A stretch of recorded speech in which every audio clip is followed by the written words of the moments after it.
We're in a world where your top performing teams could be working across different time zones in pajamas and yet delivering peak performance. But I'm constantly approached by people managers and business leaders with questions and concerns about the struggle to manage performance effectively with remote working. And my response? My response is that the traditional performance management systems need a revolution to remain effective. In this video, I will talk through 6 steps on how we can revolutionize performance management for remote teams, and I'll be referring to various theories and tools. First is setting clear expectations.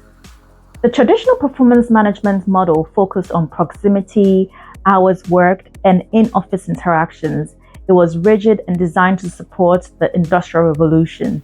The work was mostly routine, with less urgency to set expectations, and when set, they were not as specific or measurable. Performance management was centered around the annual, or if lucky, twice in a year appraisal, and it was quite subjective. However, the modern approach to performance management at work is shaped by what McKinsey consultant described as cyber-physical systems, in other words, AI. This and other factors, including improvements in labor law and COVID, has increased the importance of output-based performance. The outcome or output-based working model focuses on results rather than inputs such as time spent in the office. The goal-setting theory by Locke and Latham, introduced years ago, set the course to the changes now. There is a greater attention to better goal setting, supported by various management or motivation theories, such as Dan Pink's theory of motivation, the style of transformational leadership, or the fairly recent concepts of teal organizations, and they have resulted in a more centered approach. Goals are smarter, with clearer expected outcomes. The point here is that you need to start with setting clear expectations and goals. It is an essential part of management that you cannot compromise on, more so when it comes to remote working. The Objectives and Key Results, OKRs, as a goal-setting framework is a useful tool made popular by tech companies, and it has helped teams and organizations establish and track measurable objectives. OKRs enhance strategic focus, accountability, and alignment within the organization. It is a flexible output-based framework that's ideal for remote work. A quick example of an OKR for marketing in your organization is to have the objective to increase brand awareness in 2025. And the key result, so that's the objective, and the key result can include gaining at least 5,000 new followers on LinkedIn or increasing website visits by 5%. So those are the results. Second is to ensure continuous feedback and communication. You may have the experience of being in that Zoom staff meeting where after management updates, when they ask if anyone has questions, there's usually silence. That may be because they don't have anything to add, but it could also be because they feel less comfortable speaking or feeding back because of the virtual setting. Remote working comes with the challenge of fewer face-to-face interactions, which alters the dynamics of communication. The Maydaybaiden, I hope I'm saying that correctly, the Maydaybaiden 738-55 communication model shows that you can lose up to 55% of communication due to the limited visual contact of video calls, where we interact with talking heads and therefore reduces the ability to interpret subtle cues.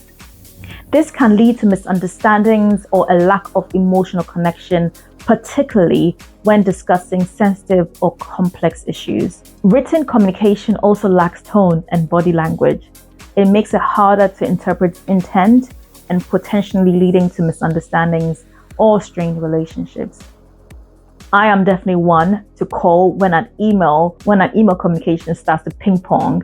It is a lot easier to call, even better to video call, and best meet in person to resolve an issue. However, remote working in some form is here to stay, and personally, it has been a blessing for me, but I do need to state some of these issues first. So what is the solution? To improve communication in remote work, we can increase the opportunities for contact through frequent video calls and undergoing communication training. It does not mean that you populate your team calendar with meetings, no, but instead you should really want to know your team, caring about them so that the relationship building is authentic. Be mindful so that the meetings are meaningful. For performance reviews, depending on your level of appetite to revolutionize the performance management process, you can do away with annual reviews, but whatever you do, you need to move to continuous feedback with regular check-ins. And this could be bi-weekly or monthly and depends on your team needs. Also invest in good technology. So ensure that the laptops, home setups, and internet are supported for a smooth connection and communication. In addition, adopt 360-degree feedback, which is a powerful tool that supports the revolution of performance management, where it gives better understanding of your team's performance. It can help with task assignment based on their strengths, and it's also helpful when you want to have a comprehensive understanding of how their work is perceived by others. It encourages teamwork and you get valuable real-time feedback. SpiderGap, Bamboo HR, Lattice, and Culture Amp are examples of virtual feedback platforms, and we can use them for the 360 feedback process and communications. In fact, more organizations are leveraging technology for continuous frequent feedback and communication. It is useful for remote working. Step 3 is performance monitoring and measurement. Apply the expectancy theory, also known as VROOM, which is centered around how human behavior is more wired to seek pleasure than pain. And so we will make conscious choices to achieve goals set when there's a clear purpose and desirable outcome. It means that employees are more motivated when they believe their efforts will lead to desired performance and reward. But please avoid the big brother behavior of some companies who have surveillance tactics, which kills trust in the form of micromanagement. Rather, use communication tools or project management tools like Teams or Asana, which shows when your team is available or where they are on a project. I shy away from the term monitoring, but I'm excited about the measurement tools that help people analytics, where we gather people data in terms of holidays, sick absences, employee feedback, performance scores, learning and developments, etc. The use of HR information systems like Workday or Bob have improved performance analytics, and it can help managers track team performance in a data-driven way without micromanagement, and that is also a helpful step. The fourth step is employee development and coaching. I once facilitated a team discussion for a department where they shared concerns about work, and it was around work overload, feeling isolated with the pressure to deliver. They wanted more guidance, connection, and opportunities to develop as well as share learning. However, remote workers, especially the younger generation, are more prone to the issues of isolation, lack of coaching, and development. This is because of the reduced physical contact, which helps create relationships, as the Moravian communication model also explained. A solution is to provide coaching and mentorship opportunities, ideally face-to-face with the team, or they can be external coaches and mentors. Also, if possible or affordable, arrange meetings with the teams, even if it starts as once a year or during the recruitment phase. If you have a HR department, they can help to establish learning and development structures, and that can support coaching and mentoring programs. This point on employee development and coaching links to transformational leadership and how leaders can inspire and coach their team to achieve personal and organizational goals. We now have many virtual learning platforms such as Coursera for Teams or LinkedIn Learning, which offer personalized paths for remote workers. For recognition and reward, the lack of in-person interaction can make recognition feel impersonal or non-existent. The Herzberg's motivation hygiene theory shows how intrinsic motivators such as recognition and achievement can keep remote teams engaged. The simple hellos, thank you, having a fair pay system, and providing flexible working are guaranteed wins. I suggest using peer-to-peer recognition tools and virtual shout-outs to build a sense of accomplishment and belonging. Reward can be private, public, or tailored. Perksbox is a well-being and recognition platform that offers both tangible and intangible reward options. And no, I'm not sponsored.